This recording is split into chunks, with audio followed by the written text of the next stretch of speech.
وہ پہلا فزیشین تھا جس نے انسان کے جسم میں دائیں اور بائیں طرف اعصاب کو بیان کر کے واضح کیا کہ بعض اوقات دائیں جانب یہ 2 کی تعداد میں بھی ہوتے ہیں۔ اس نے سب سے پہلے آنکھ کے پردے میں موجود حدبی پٹھے کے افعال پر روشنی ڈالی جو عدسے کی صورت کو کنٹرول کرتا اور آنکھ کو آکسیجن اور غذائیت فراہم کرتا ہے۔ یہ کون تھا جس نے یہ سب کیا؟ یہ سب آج ہم آپ کو بتانے والے ہیں۔ میں ہوں عرفان الحق اور آپ دیکھ رہے ہیں دا نوبل ہسٹری۔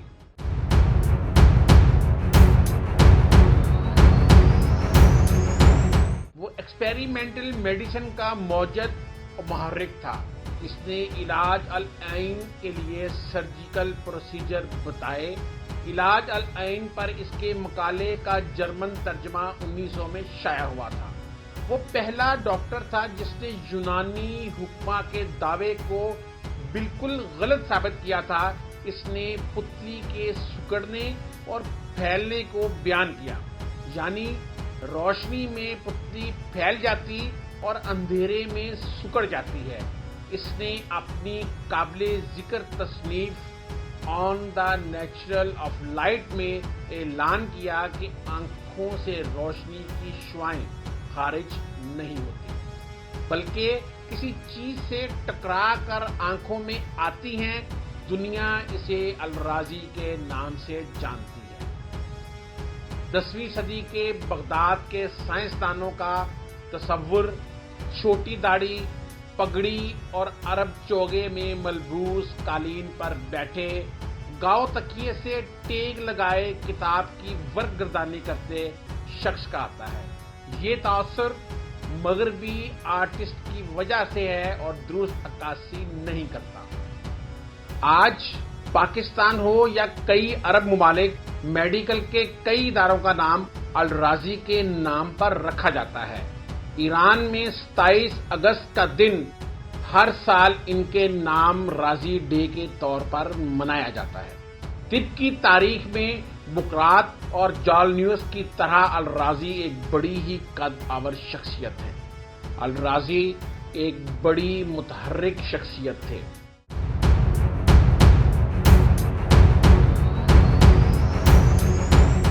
30 سال کی عمر میں بغداد میں علی ابن ساحل کی شاگردی میں طب کا علم حاصل کیا۔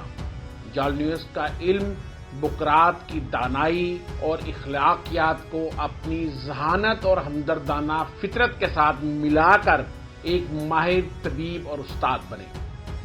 عباسی دور میں ہسپتالوں کو فارسی زبان سے لیے گئے لفظ سے بیمارستان کہا جاتا تھا۔ خیرات سے وقف ادارے بنائے گئے۔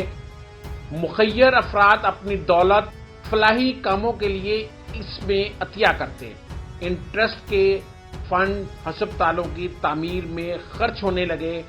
کرتبہ، قاہرہ اور دور بڑے شہروں میں بیمارستان کھلنا شروع ہو گئے۔ ان کو نستوری کرسچن اداروں کی طرز پر منظم کیا جانے لگا۔ خلیفہ القطفی بالا نے سب سے بڑا ہسپتال بغداد میں بنانے کا ارادہ کیا اور الرازی کو یہ کام سونپا۔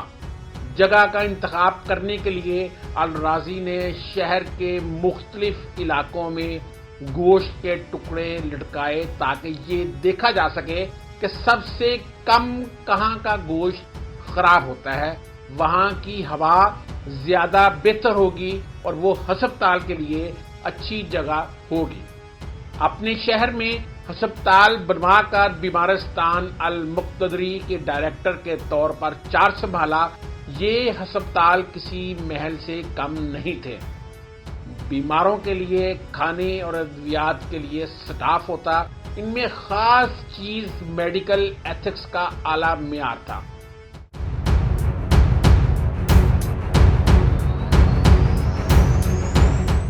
یہ سٹینڈرڈ علی الراوی نے اپنی کتاب طب کے آداب میں لکھے تھے اور ان پر سختی سے عمل ہوتا تھا۔ مریض کا مذہب، نسل، پس منظر، امارت وغیرہ نہیں دیکھے جاتے تھے۔ الرازی نے اس میں کئی نئے خیالات کا اضافہ کیا، نفسیات کے وارڈ بنائے۔ یہ وہ وقت تھا جب باقی تمام دنیا میں نفسیات بیماریوں کو شیطان یا جن چڑھنے کی طرف منسوب کر دیا جاتا تھا۔ الرازی کا کہنا تھا بیماری مریض کے جسمانی نظام کی ہے، اس کا علاج صرف طبیب کا کام ہے۔ نفسیات اور سائیکو تھراپی کا باقاعدہ آغاز الرازی نے کیا۔ انہوں نے عطائیوں کے خلاف باقاعدہ کام کیا۔ وہ عطائی جو شہر میں اپنی طرح طرح کی ادویات لے کر گھوما کرتے تھے، انہوں نے اس پر کتاب لکھی جس کا نام لوگ ماہر طبیب کی بجائے عطائیوں اور دھوکہ بازوں کو کیوں ترجیح دیتے ہیں۔ ان عطائیوں کے طریقوں پر کڑی نکتہ چینی کی اور اس میں ڈاکٹروں کو اپنا کنڈکٹ دیکھنے کو بھی کہا۔ انہوں نے اس چیز کی تعریف کی کہ کچھ بیماریاں ایسی ہیں جو ٹھیک ہو سکتی ہیں، جبکہ کچھ ایسی ہیں جو کہ ناقابل علاج ہیں۔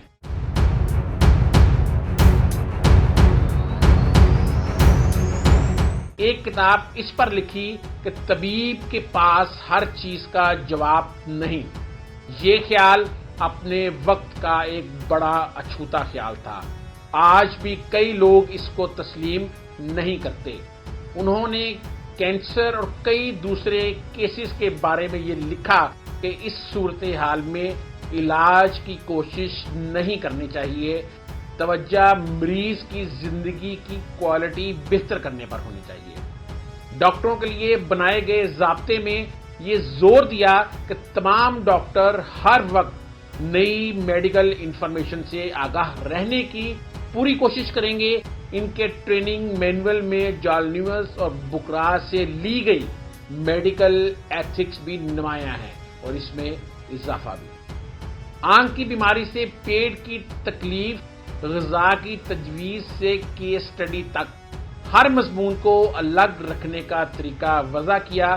ان کے اکٹھے کیے گئے کاموں سے لکھی گئی کتاب الحاوی فی الطب 23 جلدوں پر مشتمل ہے اور آج تک عربی میں میڈیکل پر لکھی جانے والی سب سے زیادہ ضخیم کتاب ہے۔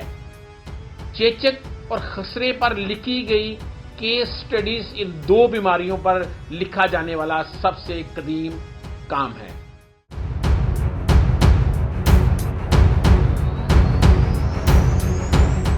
ان کا کیا ہوا ایک اور بہت ہی اہم تجربہ دنیا کا پہلا کنٹرولڈ کلینک ٹرائل کہا جا سکتا ہے۔ گردن توڑ بخار میں مبتلا مریضوں کے دو گروپ بنائے، ایک کی لہو کاری کی یعنی فاسد خون نکالا اور دوسرے میں سے نہیں۔ یہ تجربہ انہوں نے اس طریقے کی افادیت کو ٹیسٹ کرنے کے لیے کیا تھا۔ اگر آپ اس پر ہنسیں کہ بھلا فاسد خون کیا ہوتا ہے اور ایسے بھی کوئی ڈاکٹر علاج کرے گا، تو یاد رہے کہ یہ طریقہ کئی صدیوں تک رائج رہا تھا اور صدیوں تک مشہور طریقہ رہا تھا۔ 19ویں صدی میں امریکی صدر جارج واشنگٹن کی موت نمونیا کا اسی طرح سے علاج کرنے کی وجہ سے ہوئی تھی۔ یہ الرازی کی تجربے پر انحصار کرنے کی ایک مثال تھی۔ انہوں نے یہیں پر بس نہیں کی۔ جال نیوز، جن کا کام اتھارٹی مانا جاتا تھا، کہ کئی خیالات پر سوالات اٹھائے۔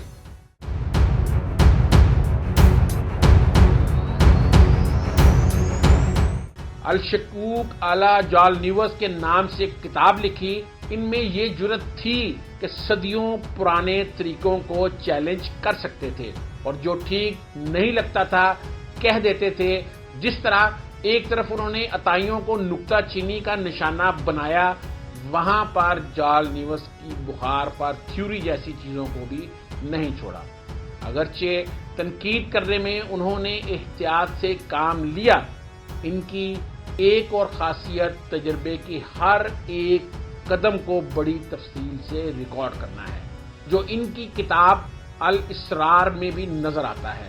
یہ کتاب الکیمیا پر بھی تھی، لیکن الکیمیا کی روایتی کتابوں کی طرح